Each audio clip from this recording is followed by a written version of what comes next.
may food? Klinika. Klinika, di ba sa medicine yon? Opo. O, saan yung may food? Kantina. Kantina. What is kantina? Ano yung kantina? Doon kayo kumakain ng food, doon may soup. Okay? Opo. Next. Mga katanungan, ano ang mga lugar sa ating paaralan? Ano daw ginagawa sa opisina ng punong guro? Ano bang ginagawa niyo sa opisina ng punong guro? Ihintay. Naghihintay. Very good. Sa klinika. May salita sa Saan? may salita sa work ni teacher. Sa klinika. Anong ginagawa sa klinika?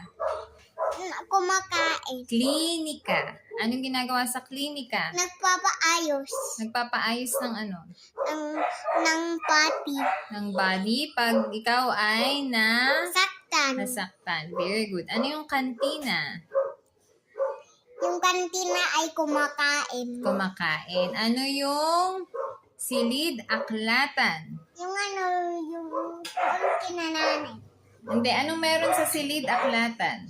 Yung yung mga books. Mga books. Dito Anong, writing hood. ano pang mga books nyo doon? Yung mga, Ano pa? yung monkey. Monkeys. Very good. Last one, sa palaruan. Anong ginagawa sa palaruan? Nagpa-play. Nagpe-play. Yung palaruan. Yes, okay. Next na, sweetheart. Okay, play. Next na.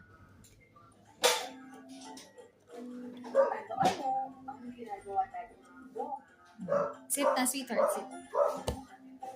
Ayan na. Basa uli. Po. O. Peace ng O. P. sa Si. ng Opisina. Ng. Punong. kuwa. Very good. Opisina ng punong guro. Ayun o, ang taas.